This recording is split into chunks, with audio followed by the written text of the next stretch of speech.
प्रभु येशू ख्रिस्टको नाममा सबैलाई जय मसीह। आज फेरि हामी बिहान यो हेटौँडाबाट हामी वचन प्रचार गरिरहेछौँ परमेश्वरको वचन प्रकाशको पुस्तकबाट। आज फेरि पनि हामीले वचन प्रचार गर्ने क्रममा हामी छौँ।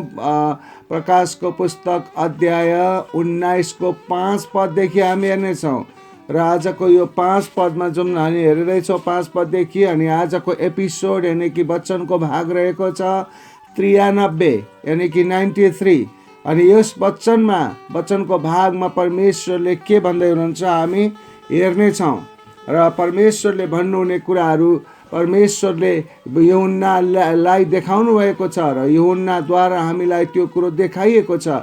यानि कि भविष्यको दिनमा हुन आउने कुराहरू जे जति छ ती कुराहरू परमेश्वरले स्वर्गबाट यूहन्नालाई देखाइरहनु भएको छ र महासङ्कटकाल र महासङ्कटकालको समयसम्ममा के हुन्छ भन्ने कुराहरू हामीले योभन्दा अगाडि हेरिसकेका छौँ र अब अहिलेको समयमा हामी हेर्दैछौँ। महासङ्कटकालकै समयमा बेबिलोनलाई जुन वेश्या स्त्रीको रूपमा चित्रण गरिएर व्याख्या गरिएको छ र बेबिलोनलाई परमेश्वरले जाँतोको ढुङ्गालाई घुइँत्रो हानेर समुद्रमा फालेको जस्तो फालेर सर्वनाश गरिने छ भन्ने कुराहरू हामीलाई बताउनु भएको छ र त्यो कुरा त्यस्तो किसिमको परमेश्वरको न्याय देखेर मानिसहरू त्यहाँ भएका स्वर्गमा भएका आत्माहरू, स्वर्गदूतहरू, 24 एल्डरहरू, त्यस्तै 4 प्राणीहरू, यी सबै प्राणीहरूले रमाइलो यानि कि परमेश्वरलाई प्रशंसा गरिराखेको अवस्था छ। अनि यस्तै अवस्थामा हामी हेरिराखेका थियौँ। तब 5 पदमा आएपछि यसरी भनिएको छ, तब सिंहासनबाट यसो भनिरहेको एउटा आवाज आयो, हाम्रा परमेश्वरको प्रशंसा गर, उहाँका सबै दास हो, तिमीहरू साना र ठुला जसले उहाँको भय मान्दछौ। अर्थात् यो आवाज स्वर्गदूतको हुन सक्दछ भन्ने कुराहरू हामीले योभन्दा अगाडिको पद 10 मा हामीले हेरेका थियौँ, अथवा येशू ख्रिस्ट स्वयंको पनि हुन सक्छ, किनभने हामी प्रकाशको 18 को 4 मा पनि त्यस्तै आवाज सुनेका थियौँ, जसले मेरा मानिस भन्नुभएको थियो। थुमामा पनि परमेश्वरसँगै सिंहासनमा हुनुहुन्छ भनेर भनिएको थियो। प्रकाशको पुस्तक 3 को 21 मा, प्रकाशको 5 को 13 मा, प्रकाशको 7 को 15 मा, त्यस्तै गरिकन प्रकाशको 7 को 17 मा, अनि त्यस्तै गरिकन प्रकाशको 22 को 3 मा। यस आवाजले फेरि निरन्तर रूपमा सम्पूर्ण परमेश्वरका सेवकले उहाँको प्रशंसा गर्न आह्वान गरेको अवस्था छ। अनि त्यसरी आह्वान गरेको कुरा भजन सङ्ग्रहले पनि हामीलाई पुष्टि गर्दछ। भजन सङ्ग्रह 113 को 1 अनि 135 को 1 र 20 मा सबै दास भनेर भनिएको छ। यहाँ सबै दास भन्नाले प्रेरितहरू र अगमवक्ताहरू पनि पर्दछन् भन्ने कुरा हामी प्रकाशको 18 को 20 मा हेर्दछौँ र 19 को 2 ले पनि प्रमाणित गरेको छ। यहाँ परमेश्वरको भय मान्नु भनिएको छ, किनकि उहाँले न्याय गर्नुहुन्छ। साना र ठुला सबैले अर्थात् सबै दर्जाका मानिसहरूलाई यहाँ समेटिएको छ। अनि यो कुरा भजन सङ्ग्रहको 115 को 13 ले प्रष्ट गर्दछ। त्यसपछि के हुन्छ त भन्दाखेरि 6 पदमा भनिएको छ, त्यसपछि एउटा ठुलो क्रोधको स्वर जस्तै मैले सुने, उर्लदो पानीहरूको आवाज र धेरै शक्तिशाली मेघ गर्जनको आवाज जस्तो मैले सुने, जसले यसो भनिरहेको थियो, हालेलुया, किनकि परम प्रभु हाम्रा परमेश्वर सर्वशक्तिमानले राज्य गर्नुहुन्छ। अर्थात् यो भन्न खोजेको कुरा के हो त भन्दाखेरि यहाँ ठुलो भिड भनेर भनिएको छ। ठुलो भिड प्रकाशको 7 को 9 मा पनि हामीले हेरेका छौँ। त्यहाँ प्रकाशको 7 को 9 मा भनिएको ठुलो भिड चाहिँ मानिसहरूको भिड भनिएको छ। तिनीहरूले प्रशंसा गरिरहेका छन् र प्रशंसा तिनीहरूको मुक्ति र उद्धारको लागि भएर आफैमा केन्द्रित भएको छैन, तर चाहिँ के त भन्दाखेरि परमेश्वरमा केन्द्रित छ र प्रभुको आवाज उर्लदो पानीहरूको आवाज जस्तै थियो भन्ने कुरा हामी प्रकाशको 1 को 15 मा पनि हेरेका छौँ र प्रकाश 14 को 2 ले पनि बताउँदछ र मेघ गर्जनको आवाज जस्तो भनेर हामी प्रकाशको 14 को 2 मा हामीले हेरेका थियौँ र अहिलेको भिडको प्रशंसामा पनि यस्तै गुण देखिएको छ। उहाँका सन्तहरू पनि उहाँ जस्तै भएका छन् भन्ने कुराहरू 1 यूहन्ना 3:2 र 3ले जनाउँदछ। यानि कि फिलिप्पीको 2:3-20 र 21ले पनि यसलाई पुष्टि गरेको छ। अर्थात् उहाँका जो सन्तहरू छन्, उहाँलाई विश्वास गर्ने मानिसहरू छन्, तपाईँ र हामी पनि भोलि गएर सन्तहरूको जीवन जिउँ भने हामी के हुनेछौँ? यो पद अनुसार उहाँ जस्तै हुनेछौँ। अनि यो प्रकारले भनिएको छ, जस्तै एकै स्वरमा ती मानिसहरू, त्यो सन्तहरूले, त्यहाँ पुगेका सन्तहरूले एकै स्वरमा उहाँको प्रशंसा गाएका छन्। यो चौथो र अन्तिम हालेलुया हो। यस अध्यायमा र नयाँ करारमा यसपछि परमेश्वरको राज्य र थुमाको विवाहको दिनको विषयमा तिनीहरूले गवाई दिएका छन्। यस विषयमा उहाँलाई परमप्रभु आफ्नो परमेश्वर सर्वशक्तिमान भनी सम्बोधन गरिएको छ।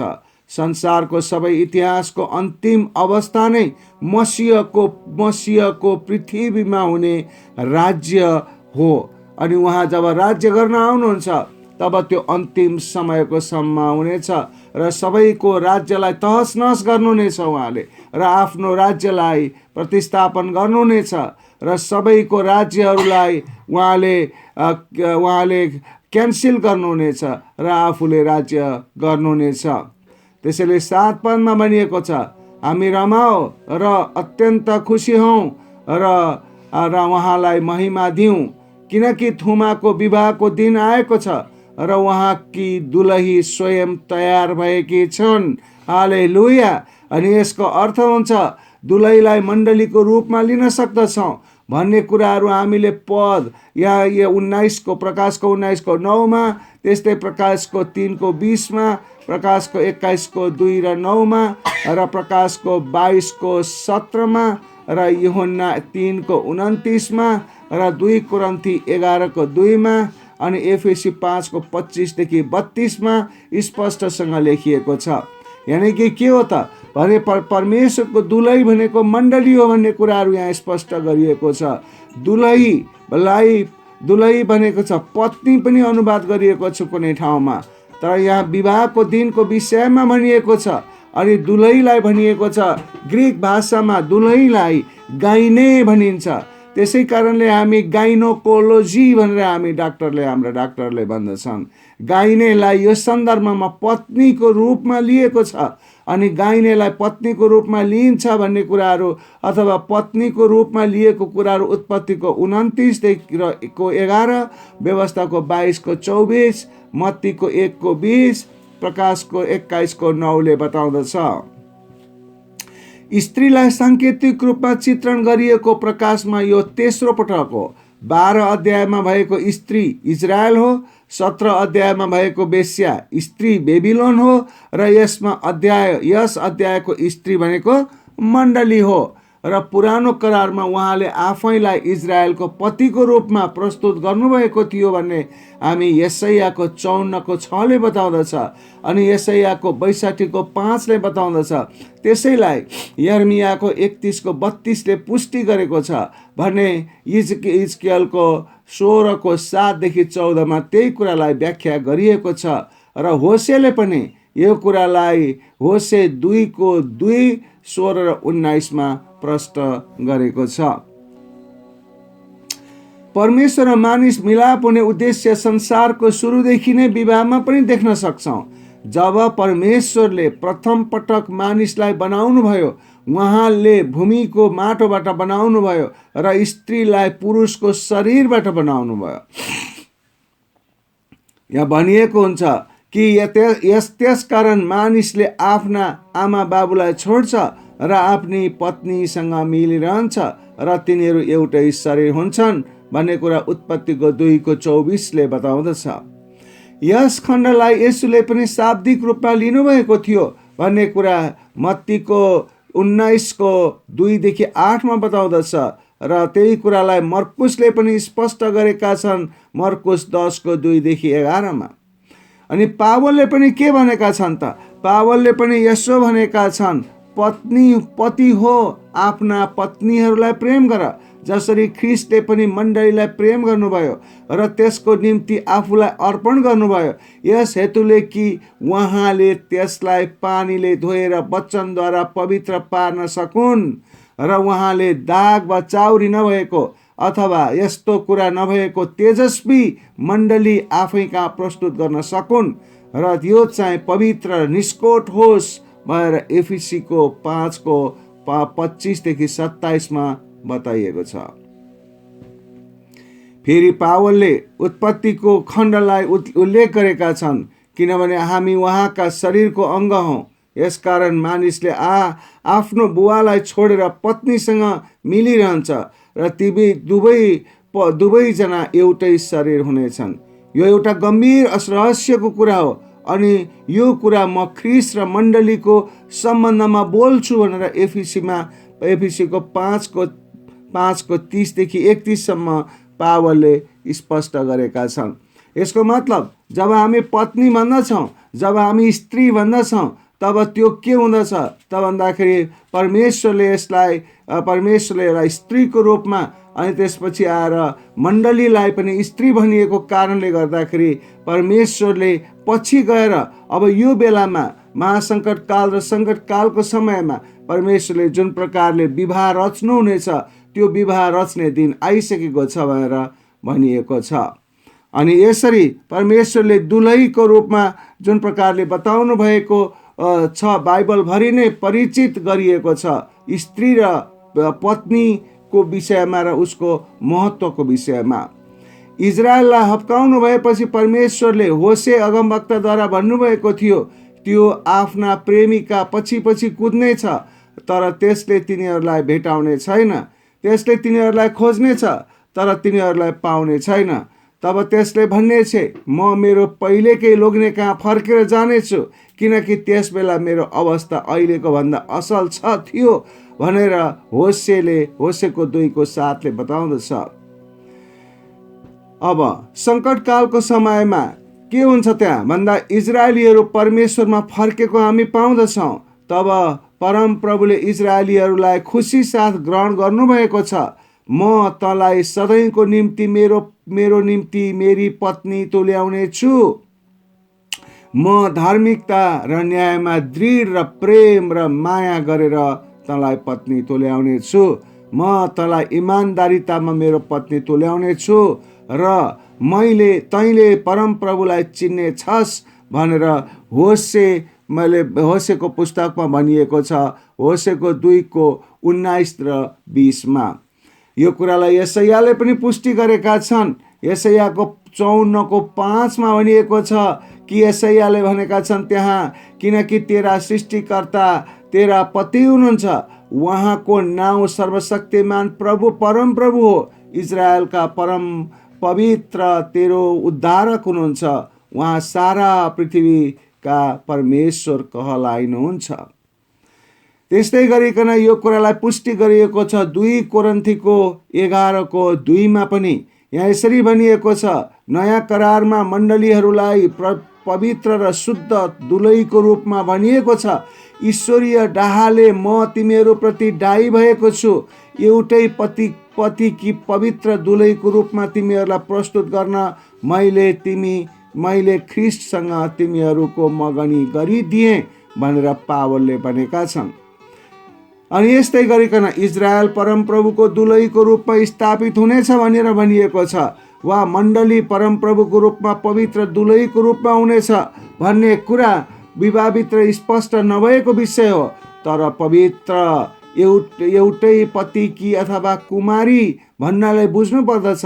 पवित्र भनेको मतलब के हो? एउटै पतिकी पत्नी अथवा कुमारी भनेर बुझ्नु पर्दछ। दुलही र व्यभिचारी दुलहीमा भने केही फरक छ, जसलाई इजरायलको रूपमा लिइन्छ। प्राचीन समयमा धेरै ईश्वरीय र विश्वासयोग्य यहुदीहरू पनि थिए र अहिले पनि धेरै शारीरिक र सम्झौता गर्ने इसाईहरू पनि छन्। शारीरिक रूपमा सम्झौता गर्ने, व्यभिचारमा फस्नेहरू पनि छन्। जे भए तापनि अन्तको समयको यस बेलामा ख्रीष्ट र उहाँका मानिसहरू अनन्तको निम्ति एक हुनेछन्। सबै पापहरू के हुनेछ त भन्दाखेरि पखालिएको हुनेछ। यहुदीहरू वा अन्य जातिहरू सबैको पाप पखालिनेछ।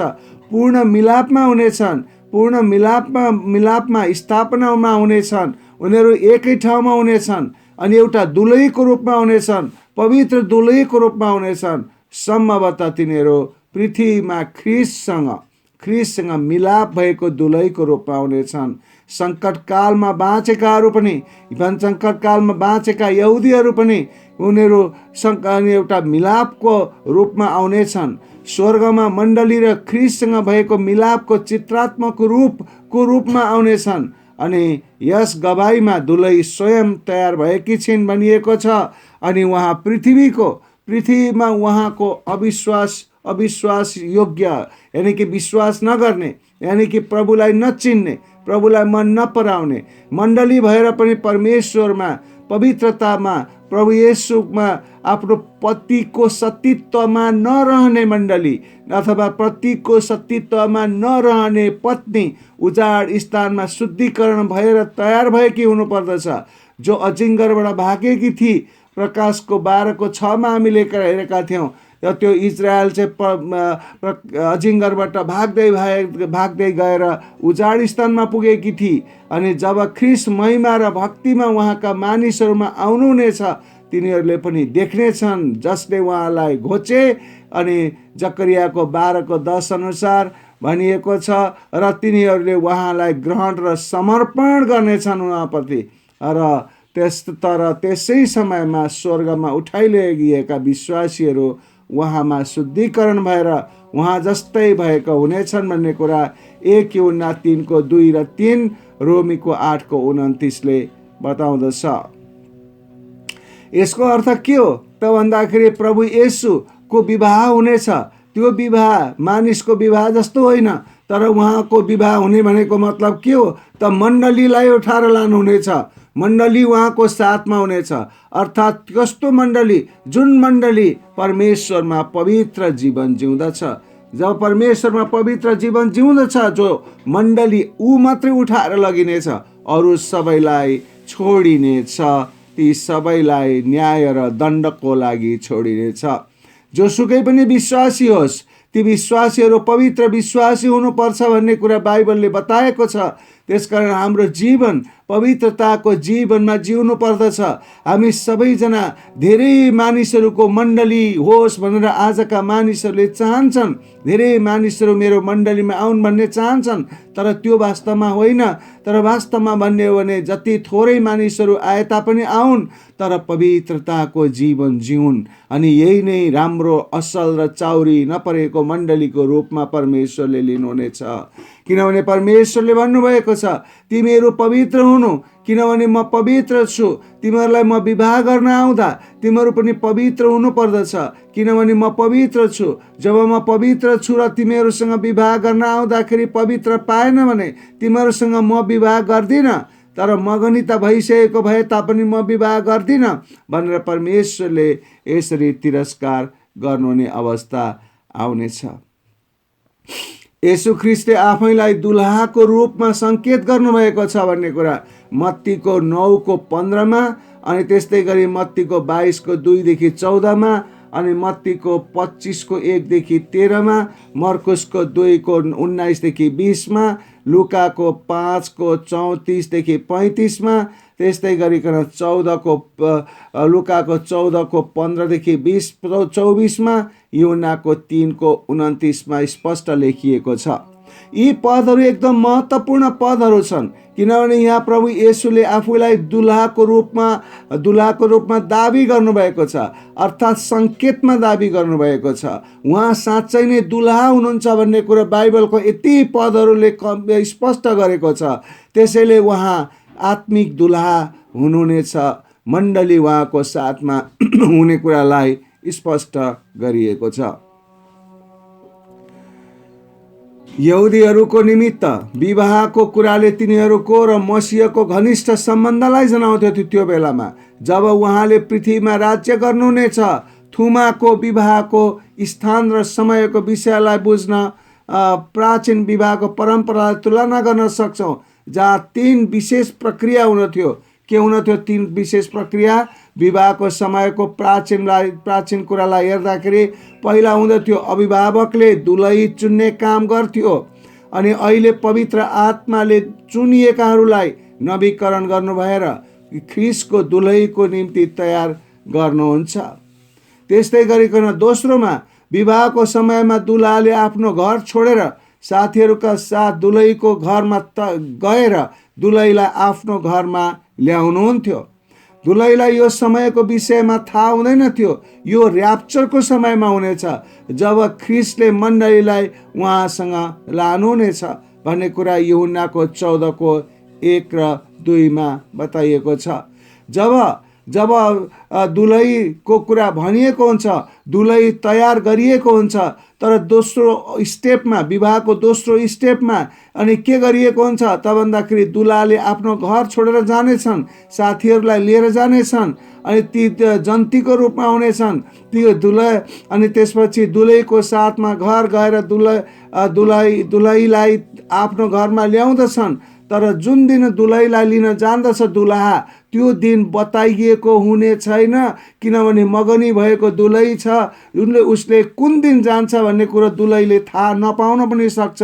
अर्थात् थाहा नपाउने अर्थात् कुन दिन दुलहीलाई लिन जाने हो थाहा हुँदैन, तर त्यो दिन दुलही तयार भएको हुनेछ र त्यसलाई ल्याउनेछ भनेर जुन प्रकारको यहुदीहरूको विवाहमा, प्राचीन विवाहमा यो प्रकारको चलन थियो। यसको अर्थ के हो त भन्दा यसले र्याप्चर बताउँदछ। प्रभु येशूले पनि पावलले भनेको जस्तो हामी मण्डलीको रूपमा प्रभु येशूसँग मगनी भएको अवस्था छ अहिलेको समयमा। तर अब त्यही प्राचीन समय अनुसार, प्राचीन चलन चल्ती अनुसार प्रभु येशू फेरि विवाह गर्नको लागि आउनुहुनेछ। कहिले आउनुहुनेछ दुलही त थाहा हुने छैन, त्यसलाई नै र्याप्चर भन्दछ। तेस्रो, दुलाले आफ्नो घरमा दुलही र साथीहरूको निम्ति भोज तयार गर्नु पर्दथ्यो, जुन केही दिनसम्म हुँदथ्यो। अनि यसलाई हामीले प्रभु येशूले पनि भन्नुभएको छ, भोज तयार हुनेछ भनेर भन्नुहुनेछ। अनि दुलाले भोज तयार गरेको ठाउँमा भोजमा खाना आऊ भनेर बोलाइएका कुराहरू पनि बाइबलमा हामी पाउँदछौँ। अनि यस पदमा अत्यन्त खुसी हुन र रमाउनको लागि दुलही तयार हुनेछ अथवा दुलही तयार हुनेछ। दुलहीले आफैलाई तयार गरेकी हुनेछिन् भन्ने कुरा मत्तीको 25:24-23 बताइएको छ। 2 कुरन्थीको 7:1 पनि यसलाई स्पष्ट गरिएको छ। र दुलही हर समय तयार हुनुपर्दछ। मगनी भइसकेको दुलही तयार हुनुपर्दछ। हर समय कुन बेला दुला आउँदछ त्यो बेलामा जानको लागि आफू तयार हुनुपर्दछ र हर तरह तयार हुनुपर्दछ भनेर 1 यूहन्ना 3:3 अनि यहुदाको 21 पनि बताउँदछ। यो प्रशंसा गानको पहिलो खण्डको विषय पद 1 र 3 वेश्याको पतनको विषयमा भनिएको छ र यस खण्डको विषय आफ्नो पत्नीसित थुमाको विषयमा चाहिँ भनिएको छ, जो वेश्याको विपरीत हो। भन्नुको मतलब के त भन्दाखेरि परमेश्वरले जुन प्रकारले विवाहको समय रच्नु हुनेछ, विवाहको लागि परमेश्वर दुलाको रूपमा जब दुलहीलाई लिन पृथ्वीमा आउनुहुनेछ, त्यो समय चाहिँ र्याप्चरको समय हो। त्यस्तै गरेर पद 8 भन्दछ, चहकिलो र स्वस्थ मलमलको वस्त्र पहिरन तिनलाई दियो। चहकिलो वस्त्र सन्तहरूका धार्मिक कार्यहरू हुन् भनेर भनिएको छ। अर्थात् चहकिलो र स्वच्छ मलमलको वस्त्रले विवाहको निम्ति तयार भएको कुरालाई जनाउँदछ। पुरानो वस्त्र त्यागिएको छ र नयाँ सबै नयाँ शुद्ध भएको हुनेछ। त्यसैले यशायाह अगमवक्ताको 61:10 भन्दछ कि म परम प्रभुमा साह्रै आनन्दित हुन्छु, मेरो प्राणले मेरा परमेश्वरमा आनन्द मनाउनेछ, किनकि उहाँले मलाई उद्धारको पोसाक लगाइदिनु भएको छ र उहाँले मलाई धार्मिकताको वस्त्रले ढाकिदिनु भएको छ। जसरी दुलहाले आफ्नो शिर पुजारी सिँगारी चाहिँ सिँगार्दछन्, दुलहीले आफैलाई रत्नहरूले आभूषित गर्नेछन्। अर्थात् यहाँ भन्न खोजिएको कुरा के हो त भन्दा दुलहीको पुरानो वस्त्र जो धार्मिक कार्य हो एकपटक आकर्षण देखिएपछि अनि फोहोर झुत्रा चाहिँ हो भनेर यशायाको 64:10 भनिएको छ।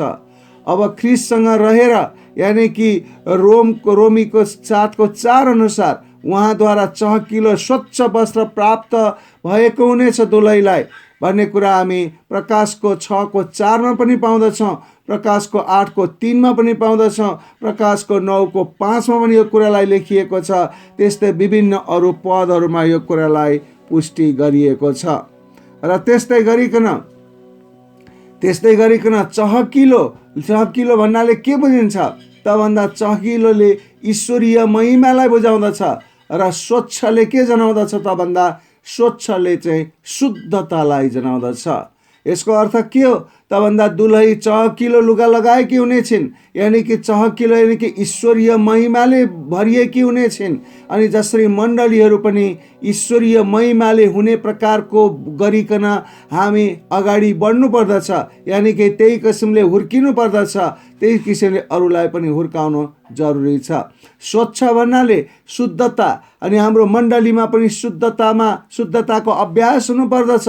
जब हामी शुद्धताको अभ्यास अहिलेको मण्डलीमा गर्दैनौँ भने अनि यो चाहिँ मण्डली यस्तो दुलही हो जो दुलही प्रभु येशूसँग जानको लागि योग्यको हुने छैन। जब हामीले ख्रिस्टद्वारा मुक्ति प्राप्त गर्यौँ यो हाम्रो कर्मद्वारा होइन भन्ने कुरा एफएसीको 2:9 र 10 बताउँदछ। किनकि हामी उहाँको हातका सिपहरू हौँ जसद्वारा हिँडेर हामी धर्मी हुन सक्छौँ। यहाँ चहकिलो र स्वच्छ वस्त्र दिएको छ भनेर भनिएको छ, प्राप्त गरेको छ भनेर भनिएको छ, कमाएको होइन उसलाई दिएको हो भन्ने कुराहरू यहाँ हामी हेर्दछौँ। यो पदमा यो निश्चित हो कि सन्तहरू धार्मिक कार्यद्वारा योग्य भएका होइनन्, तर अनुग्रहद्वारा विश्वास गरेर बचाइएका हुनाले उहाँले धार्मिक कार्य गर्न सामर्थ्य दिनुहुन्छ र यस कार्य गर्नलाई बाध्य पनि छौँ। यही धार्मिक कार्यहरू अद्भुत रीतिले चहकिलो वस्त्र भएको छ। यो सत्य र आश्चर्यजनक छ। त्यस दिनमा हाम्रा सबै किसिमका धार्मिक कामहरूको उचित इनाम उहाँले दिनुहुनेछ, जसको कारण हामी साहससित उहाँको सामु प्रस्तुत हुन सक्छौँ। त्यसैले यहाँनिर भनिएको छ 2 कोरिन्थीको 5:10 किनकि हामी सबै ख्रिस्टको न्याय आसनको सामुन्ने खडा हुनु पर्दछ। यसरी शरीरमा हुँदा आफूले गरे बमोजिम हरेकले असल वा खराब प्रतिफल पाउनेछ भनेर स्पष्ट गरिएको छ। आजको वचनद्वारा हामीले के सिक्दछौँ त भन्दाखेरि साँच्चै नै परमेश्वरले मण्डलीहरूलाई दुलहीको रूपमा प्रस्तुत गर्नुभएको छ, यानि कि त्यो इजरायललाई पनि दुलहीको रूपमा प्रस्तुत गर्नुभएको छ अनि हामी मण्डलीहरूलाई दुलहीको रूपमा प्रस्तुत गर्नुभएको छ। हामी मण्डलीहरूलाई पावलले भनेको जस्तो प्रभु येशूसँग मगनी गरिसकेका हामी छौँ। हाम्रो अवस्था अहिले के छ? प्रभु येशूसँग मगनीमा हामी भएका दुलहीहरू हौँ। अब भोलि गएर कुन दिन हुन्छ थाहा नपाउने गरिकन परमेश्वरले दुलहाको रूपमा कुन दिन उहाँले इच्छा गर्नुहुन्छ त्यो दिन परमेश्वर प्रभु येशू दुलहाको रूपमा यस पृथ्वीमा आउनुहुनेछ र हामीहरूलाई हेर्नुहुनेछ, मण्डलीहरूलाई हेर्नुहुनेछ, छान्नुहुनेछ कुन चाहिँ दुलही मेरो लागि उपयुक्त छ भनेर हेर्नुहुनेछ। त्यो दुलहीलाई मात्रै लानुहुनेछ, त्यो मण्डलीलाई मात्रै लानुहुनेछ, त्यो व्यक्तिहरूलाई मात्रै लानुहुनेछ। किनभने मण्डली भनेको अहिले सारा संसारमा जति मण्डलीहरू छन् ती एउटै मण्डली हुन्, ती एउटै दुलही हुन्। तर ती दुलहीहरू जुन प्रकारका छन् तिनीहरू मध्ये कुन चाहिँ दुलही हो त परमेश्वरको, त्यै चाहिँ परमेश्वरको दुलहीको रूपमा अहिले विकसित भइराखेको दुलही त्यो हो जो पवित्र रूपमा जिराखेको, पवित्रताको, स्वस्थताको, स्वच्छताको, त्यस्तै गरिकन धार्मिकताको, परमेश्वरको दुलही हुने प्रकारको हिसाबले चलिराखेको जुन मण्डली छ त्यो मण्डली मात्रै उठाइनेछ। आज संसारमा कति मानिसहरूले मण्डली मण्डली मण्डली मण्डली भन्छन्। सबै खालका मण्डली छन्, सबै धेरै खालका मण्डलीहरूमा भित्र एड्स रोग लागेको छ, क्यान्सर रोग लागेको छ, टिबी रोग लागेको छ। अनि यी सबै खालका मण्डलीहरू शुद्ध मण्डली हुन सक्दैन, त्यस्तालाई लानुहुन्न परमेश्वरले। को हो त त्यो टिबी रोग लागेको मण्डली? टिबी रोग लागेको मण्डली भनेको टिबी रोग लागेको मान्छे जहिले पनि ख्याङ ख्याङ ख्याङ खोकिरहन्छ, मण्डलीभित्र खोकिरहने, बाजिरहने, झगडा गरिरहने जुन आत्माहरू छन्, त्यो खालको झगडा गरिरहने, डिस्कस गरिरहने, परमेश्वरको काममा नलाग्ने यस्ता मण्डलीहरू छन्। त्यस्तै एड्स लागेको मण्डली भनेको ती मण्डलीहरू हुन् जुन मण्डलीमा मानिसहरूले के गर्छन्, व्यभिचारको आत्माले पक्रेको छ। लुगा लगाउनेदेखि लिएर, काम गर्नेदेखि लिएर, बोल्नेदेखि लिएर, व्यवहार गर्नेदेखि लिएर, एउटाले अर्कासँग व्यभिचारको दृष्टिले हेर्नेदेखि लिएर, त्यस्तै गरिकन एकले अर्कालाई व्यभिचार गर्नेहरूदेखि लिएर त्यस्ता किसिमका विचार भएका मानिसहरू भएको मण्डलीहरू छन्। अनि यस्ता मण्डलीहरू त एड्स रोग लागिसकेको हुनेछ, अनि त्यसलाई परमेश्वरले पवित्र भनेर लानुहुने छैन। कोही त मण्डलीहरू क्यान्सर लागिराखेका छन्। क्यान्सर लाग्नुको अर्थ के हो त भन्दाखेरि ती मण्डलीहरू जसभित्र यस्तो रोग फैलिएको छ, जो रोग अब निको हुँदैन। अनि त्यस्ता रोगहरू छन् झै झगडा, एकले आपसमा सांसारिक कुराहरूको अभ्यास गर्ने, यस्ता खालका जुन मण्डलीहरू छन्, ती मण्डलीहरू कदापि पनि परमेश्वरमा जति स्तुति प्रशंसा आराधना गरे तापनि, जति प्रार्थना गरे तापनि, जति वचन सिके तापनि, ती मण्डलीहरू त शैतानकैसँग जानेछन्। किनभने शैतानले पनि सबै वचन थाहा गरेको छ। वचन थाहा गर्दैमा हुँदैन भनेर भनिएको छ। त्यसैले परमेश्वरले भन्नुभएको छ, पवित्र हुनु तिमीहरू मसँग आउने भए, नत्र भने जान्छ उता उता। त्यसैले आज हामी यो कुरा बुझ्न आवश्यक छ। सबै मण्डलीहरूले यो कुरा बुझ्न आवश्यक छ। सबै विश्वासीहरूले यो कुरा बुझ्न आवश्यक छ कसरी हामी पवित्र जीवन जिउने अनि परमेश्वरको दुलै हुनको लागि योग्य हुने भन्ने कुरा हामी बुझ्न जरुरी छ। हुन्छ, आजको वचन म यति नै राख्दछु। धन्यवाद दिन्छु। मलाई आशा छ तपाईहरु सबैजनाले आजको वचन असल प्रकारले सुन्नुभएको छ र यो च्यालेन्जिङ छ। यदि हामी प्रभुको दुलै हुन चाहन्छौँ भने हामी साँच्चै नै पवित्रतामा, शुद्धतामा, धार्मिकतामा अनि परमेश्वरको वचनमा गहिरिएर उहाँलाई, आफ्नो दुलालाई असल राम्रोसँग नजिकसँग चिन्ने कुरामा हामी अगाडि बढिरहनु पर्दछ। हुन्छ, सबैजनालाई धन्यवाद। सबैजनालाई प्रभुले आशिष दिनुभएको होस्। जय मसीह। God bless you.